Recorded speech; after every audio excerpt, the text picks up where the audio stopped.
fue anunciado, recibimos a Sebastián Olivera de la Cámara Uruguaya de las FinTech. ¿Cómo le va? Gracias por venir, buen día. Buenos días, muchas gracias. A ver, todavía sería bueno que los propios involucrados aclaren a qué se hace referencia cuando se habla de la FinTech.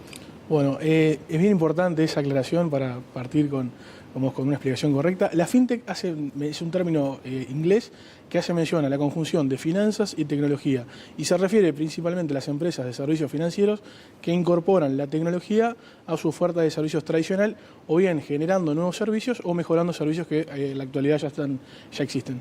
Claro. A ver, es una herramienta que tienen no solamente los emprendedores e innovadores, sino también, por ejemplo, los bancos, porque muchas veces se visualiza a la FinTech como competencia para los bancos. Sin embargo, en muchos casos son complementarios o los propios bancos desarrollan e incursionan en esa temática. Es correcto. Bueno, a raíz de todo el comentario que tú me haces, mi posición personal, la comparto totalmente, es en que los bancos y la FinTech son socios naturales. Entonces, la FinTech dotan de flexibilidad a los bancos en esas áreas donde hay mayor disrupción o fricción con los clientes, y los bancos también, por su contraparte, dotan de ciertas ventajas a la FinTech. Entonces, esa falsa oposición que se genera hoy en día o por alguna contraposición de intereses particulares no sería tal. El problema estaría dado cuando vienen actores que no son de los servicios financieros tradicionales y no tienen know-how porque no es un negocio core y vienen a incorporarse al servicio de los servicios financieros o de la prestación de servicios financieros, hablando correctamente, a través de expertise tecnológico, lo que puede generar algunas fricciones en cierto punto. Lo que sucede es que muchas veces aparecen, por ejemplo, aplicaciones donde los préstamos son entre personas. Exacto. Sin que intermedie una institución, ni un banco ni una institución financiera de plaza. Y ahí es donde se plantea cierta amenaza. Yo he recibido a algunos expertos internacionales en la materia, me acuerdo de Ramón Heredia, con quien conversé, un chileno muy destacado a nivel internacional, y él decía que en realidad en el viejo continente, en el Reino Unido, ya los préstamos entre personas mediante aplicaciones, préstamos de dineros, le han robado buena parte del mercado financiero a las instituciones bancarias. Bueno, eso es cierto. Primero, Ramón es amigo y es una persona muy destacada a nivel de América Latina. Hay que hacer algunas salvedades. La FinTech no se dedican únicamente al negocio de préstamos entre pares. Se dedican a un montón de servicios. Obviamente, en América Latina el avance más, desarrollado se ha dado en los pagos sin efectivo y en los préstamos entre personas. El tema de los préstamos entre personas, existe regulación en Uruguay, desde el año 82, la ley de intermediación financiera toca en parte lo que es la mediación financiera. La problemática que hoy en día hacen referencia es un tema de garantías y otro tipo de cosas más particulares, pero dos aclaraciones. Primero, el tema de la FinTech. Dentro de la FinTech, un sector es préstamo entre personas. No es exclusivamente porque hay como una falsa confusión en eso. Y lo otro es que hay regulación. O sea, lo que hay que hacer es ayornarla a ciertas realidades de mercado que se están sucediendo hoy en día para que esa regulación vaya de la mano con la realidad económica. Y como señal que el Banco Central le haya bajado el pulgar, como se dijo al denominado Uber financiero, esto de los préstamos entre personas mediante una aplicación, ¿no es una mala señal? No, en realidad lo que pasó en ese caso de esa aplicación puntual, el problema no fue con todas las empresas oferentes.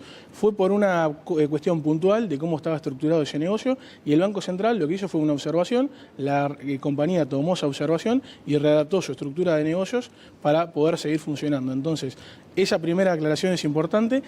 La actitud del Banco Central en lo personal, cotejándola con la experiencia internacional, es favorable porque ha convocado a todos los actores de los servicios tradicionales, de servicios financieros tradicionales e innovadores, y es una muy buena cosa que siempre un Banco Central, el regulador, oficie de articulador entre todos los participantes. Y una cuestión que sine qua non se tiene que dar y se ha dado a nivel internacional es que tiene que haber agentes de regulación de calidad. Cuando el agente regulador no es de calidad me refiero básicamente a que controle, pero también favorezca el desarrollo de la actividad en el sector. No hay innovación posible.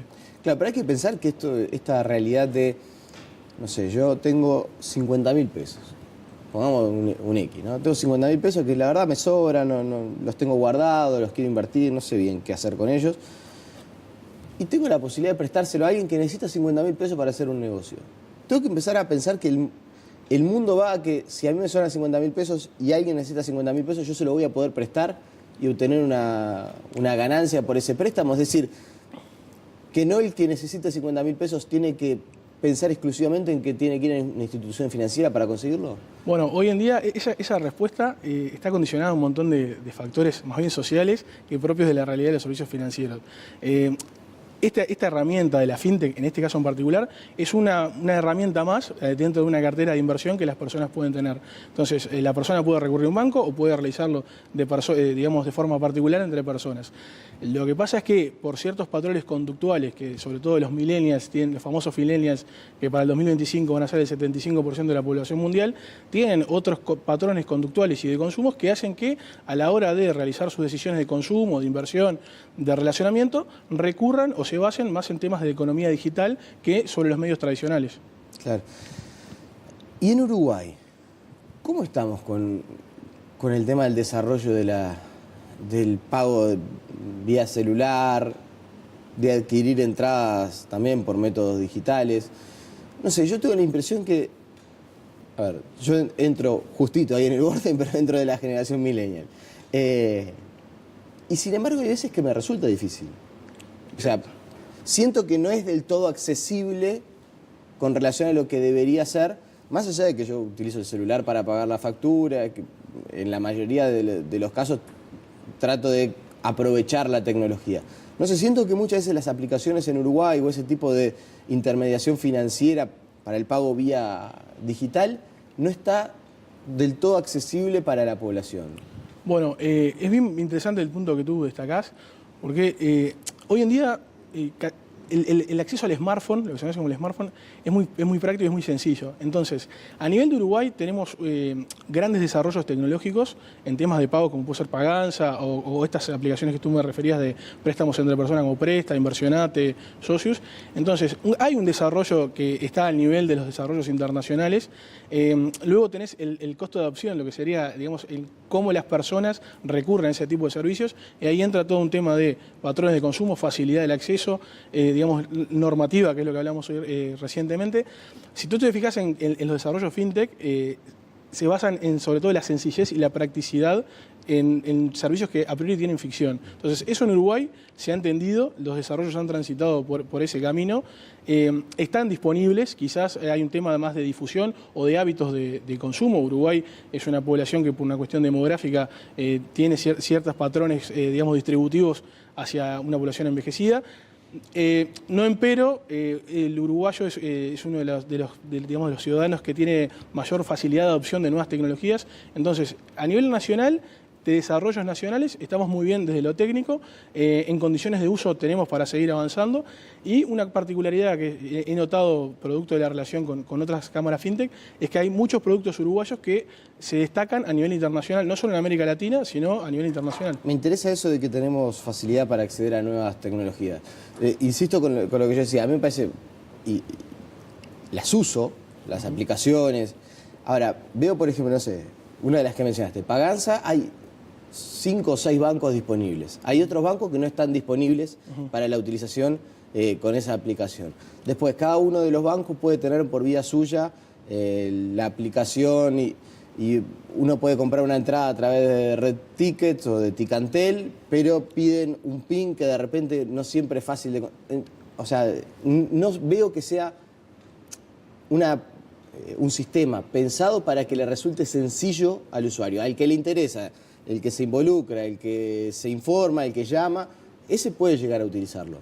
Pero no es accesible o no es sencillo de utilizar para el común de la población. Estoy de acuerdo. Para darte un ejemplo, a nivel europeo hay una nueva norma que se llama la PSD2, que básicamente, para que la audiencia lo pueda entender de forma sencilla, digamos que compromete a los bancos a facilitar la información, obviamente que previa autorización de los cuentapartistas, a terceras aplicaciones. Entonces, ¿cuál es la lógica de esto? Por ejemplo, hoy en día Facebook tiene licencia bancaria en algunos países y Facebook es algo que todo el mundo maneja de forma sencilla. Entonces, sería muy natural, o un paso bastante lógico que de hecho se está transitando, que Facebook pase a prestar algunos servicios financieros como el de pagos. Entonces, esa facilidad que hoy tiene la gente de utilizar Facebook y lo tiene, digamos, el uso familiarizado, lo cortan transversalmente con un servicio financiero y allí esa dificultad en el uso, en la aplicación, estaría subsanada desde lo que es aprendizaje del consumidor. Hay que ver todo el aspecto normativo. Entonces, y de seguridad, me imagino. Y de seguridad, porque Facebook es una de las cosas que más veces uno ve que hackean, que te roban la contraseña. Claramente, entonces ese punto es bien score. Hoy lo que faltan, la oferta, digamos, la demanda laboral se está trasladando no tanto a desarrolladores que se necesitan, sino a expertos en seguridad. Pero bueno, como te decía recientemente, es un proceso dinámico y no estático en el cual las empresas, el mercado y los consumidores están en constante, digamos, aprendizaje y es un feedback constante. Entonces los consumidores demandan ciertas cosas como facilidad, acceso, lo que tú me decías, digamos, transparencia, y las empresas y los reguladores van respondiendo de forma proactiva a ese tipo de necesidades y de dejos. O sea que no estamos lejos de poder pagar las facturas a través de Facebook. Hay una noticia que es de público conocimiento, que Alibaba está interesada o está sondeando el tema de adquirir Mercado Libre. ¿Y por qué te hago este comentario? En China, Alibaba y WeChat son, digamos, una realidad económica a través de las cuales los ciudadanos de ese país transitan por otros medios de pagos, otros servicios orientados a lo digital. Entonces, esa distancia o esa cercanía es cuestión, en base a los medios, digamos, que hoy disponemos de comunicación y de contacto, de que se lo propongan. O sea, esa es la realidad. O sea, el día que Facebook quiera, va a poder ofrecernos aquí en Uruguay también el servicio de pago de facturas a través de la cuenta mía en Facebook. Desde lo técnico no tiene ningún impedimento. Por eso es importante, y lo traigo a colación, la relación y la buena disposición que tenemos los jugadores tradicionales, innovadores del sistema tradicional, para que cuando ese tipo de hechos suceda, los uruguayos no sean tomadores pasivos de consecuencias, sino que tengan de antemano pensado las vías, en la forma digamos, de articular ese tipo de acciones para que bajen a la sociedad, digamos, de forma positiva.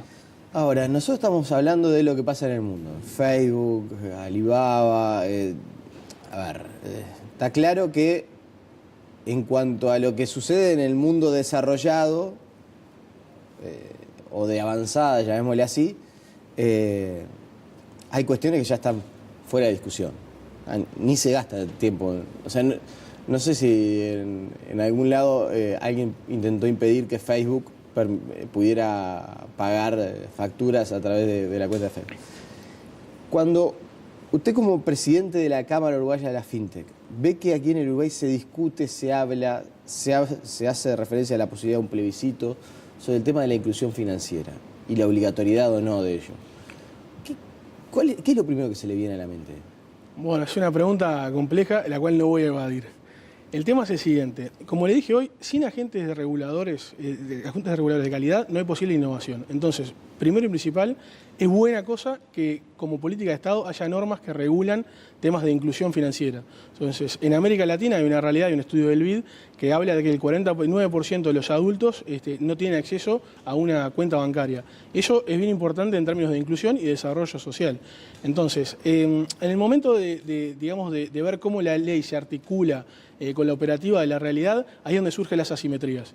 Ese tipo de asimetrías, creo que el gobierno ha entendido que el camino es del diálogo, porque como hablábamos recientemente, la idea de este tipo de normativas y de acciones es que mejorar la calidad de vida de las personas en última instancia. Entonces, eso requiere de un ejercicio dinámico de conversación por parte de los actores involucrados y el gobierno. A veces uno, esto lo hablo a título personal y no como presidente de la Cámara, ve que el mundo transita en otras preocupaciones y nosotros nos dedicamos a ponernos en desacuerdo en cosas que no tenemos capacidad de injerencia. O sea, la realidad del mundo hoy en día es que se va a la economía digital. Nos puede gustar o no gustar, pero eso es una realidad sobre la cual tenemos que operar, y la forma de hacerlo es buscar el camino más eficiente. Por dar un ejemplo de la realidad práctica, en 1811 Ned Land, un artesano, generó un movimiento de resistencia en contra de la revolución industrial. Probablemente la gente no conozca mucho Ned Land porque en el 2017 tenemos industrias robotizadas. Ese fue el éxito que tuvo la resistencia. Claro. Lo que usted quiere decir es, por más plebiscito o resistencia a la ley de inclusión financiera que se haga, vamos hacia ahí, y más tarde o más temprano, se quiera o no se quiera, todos vamos a estar incluidos. El tema es el siguiente, como le decía anteriormente, es buena cosa que existan este tipo de normas. Es también muy buena cosa que no se atente en contra de las libertades, porque como todo, al formalizar ciertos sectores que hoy están en la opacidad y aumentar el poder de recaudación o de información que tiene un Estado sobre los ciudadanos, lo importante es las prestaciones y el uso que hacen ese tipo de Estados para volcarlos de forma positiva a las sociedades en las que operan. Claro. Pero ¿se puede alguien mantener al margen? ¿Usted visualiza que, no sé, en 5 años alguien va a poder estar al margen de la inclusión financiera? Como viene el mundo y la velocidad que se viene desarrollando. No solo es difícil, no solo de la inclusión financiera. Hoy en día todos tenemos un dispositivo celular y ese dispositivo de comunicación móvil tiene información no solo financiera, tiene información de patrones de conducta, de lugares a los cuales nosotros transitamos. Es virtualmente el tema de la privacidad.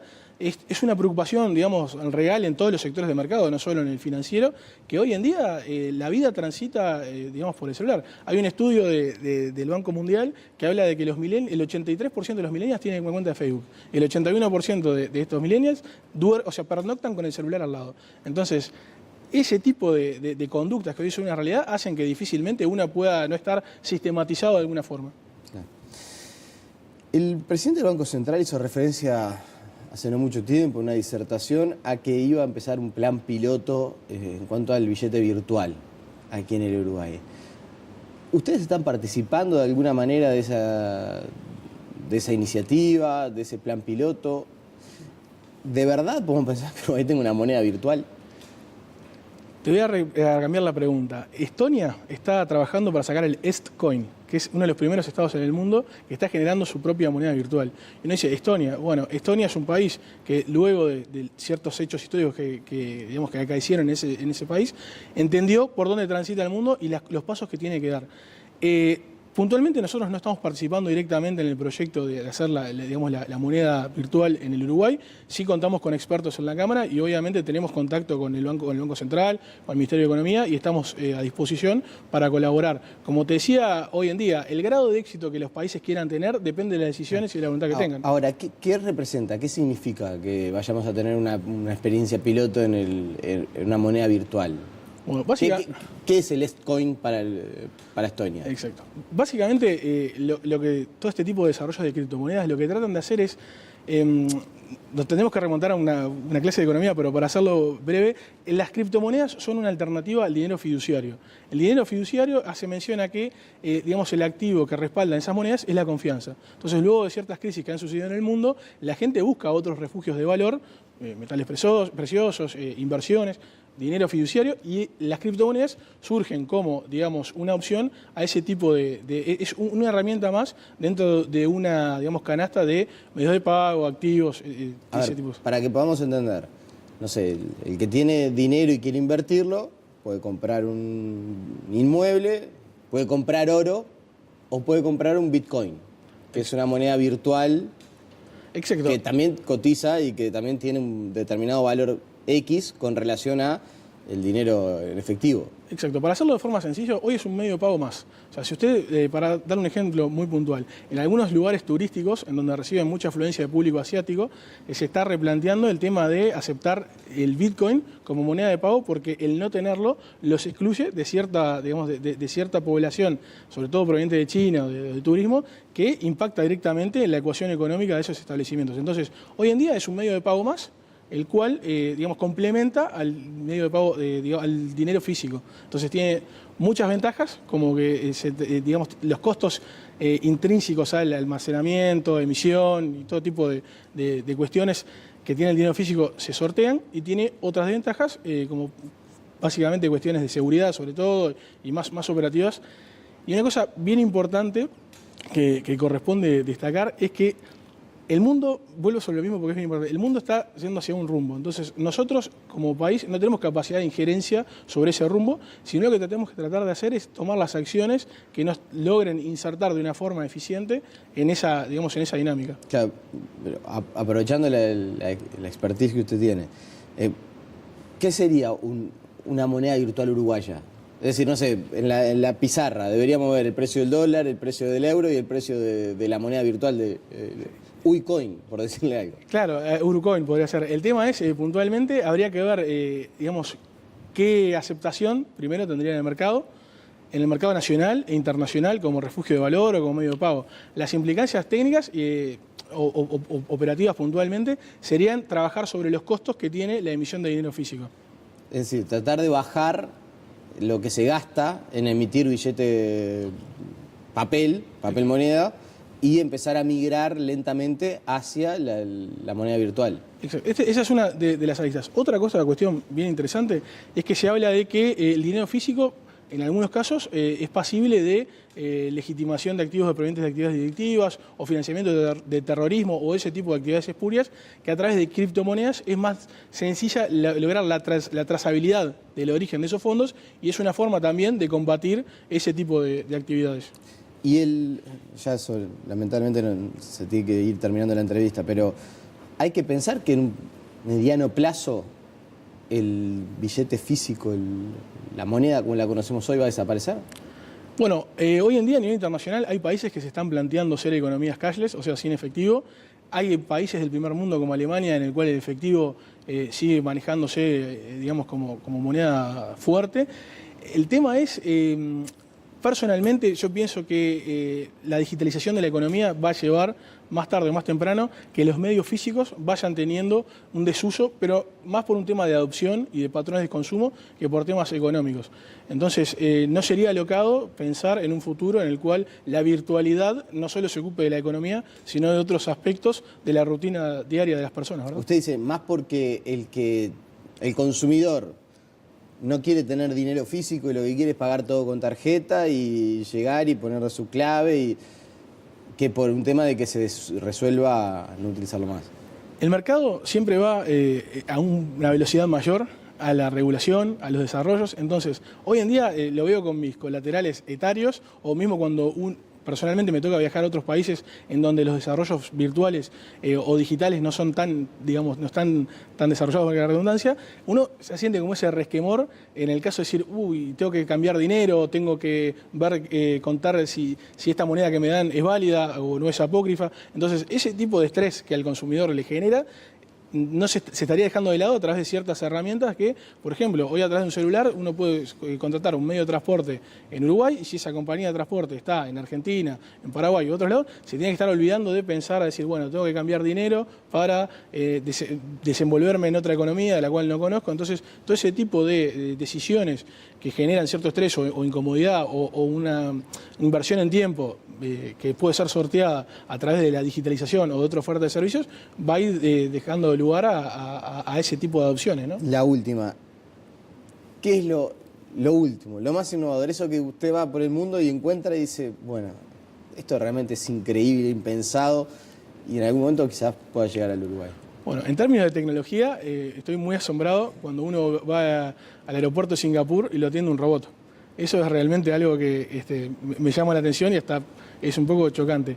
En términos... ¿Un robot? ¿Un robot? Un robot, exactamente. O sea, no una máquina, no un puesto donde uno marca... Es una, digamos, no es un androide, pero es un asistente virtual que tiene cierto... Es chocante por cómo está implementado. Para nosotros que no estamos habituados, para las personas que, digamos, diariamente lo consultan, es algo más que está incorporado. Pues eso es lo otro, se incorporan fácilmente a la rutina por la facilidad. Entonces dejan de ser novedad y la gente pasa al próximo estadio. Otra cosa bien interesante es el desarrollo de Amazon Go, en el cual uno transita hacia los lugares físicos de compra y virtualmente hace todo realmente hace todo desde el celular sin necesidad de desembolso de efectivo. Y una cosa bien puntual en el tema de servicios financieros es el Paytm en India, en el cual hasta los vendedores ambulantes o los músicos callejeros cuentan con códigos QR, en los cuales la gente ni siquiera dispone de monedas, sino que hace una lectura del código y hace la transferencia de dinero. En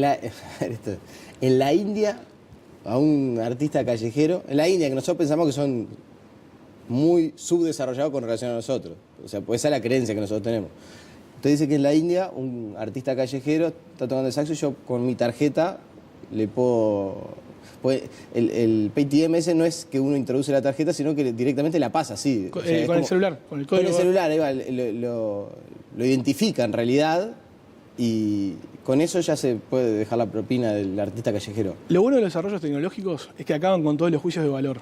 Entonces, los desarrollos fintech o los desarrollos tecnológicos están sucediendo en los países que uno conoce como menos desarrollados. Entonces, en India, en Kenia, en China, que es un país desarrollado, pero el fintech ha tenido un desarrollo súper importante, se dan avances en los cuales la inclusión financiera es posible gracias a este tipo de desarrollos tecnológicos y por eso es necesario una ley, volviendo al tema anterior, que no deje librado al libre, digamos, arbitrio de las empresas manejar todo ese tipo de dinámicas, ¿no?